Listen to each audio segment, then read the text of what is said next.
અમે ખેડૂત ગયા હતા મહાસભામાં, તો જોવો તેની વેદના. તો રઘુભાઈ, તમે ખેડૂત મહાસભામાં ગયા હતા, તો તમારી સાથે ત્યાં શું ઘટના બની હતી? અમે 5 મિનિટ ખાલી સભામાં રહ્યા છીએ, બરાબર. પછી ટાયર ઓલો ગેસ છોડ્યો એટલે એને સામા ઘરમાં ગીરી ગયા અને કાઢીને માર્યા. અને એવડે એમ કહે છે ને ખેડૂત નથી આવે જોવા આવે, અમે ખેડૂત છીએ, બરાબર.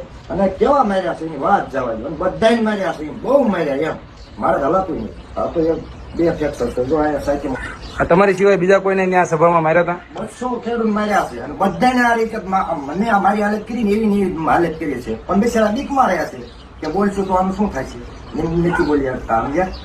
એના હિસાબે દબાય છે ખેડૂત. બાકી મારીને તો આવા તે ભાંડકૂટ વાળા છે દાદા.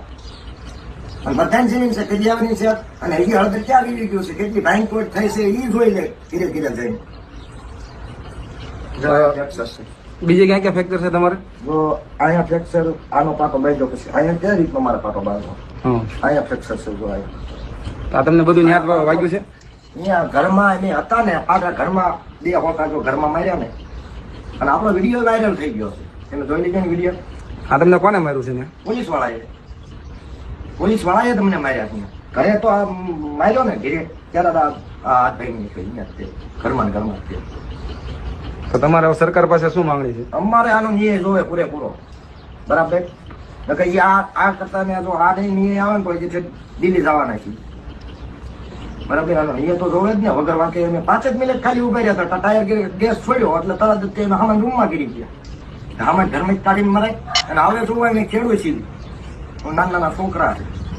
તમે મારું ઘર છે, આમ મારું ઘર જોઈ લો.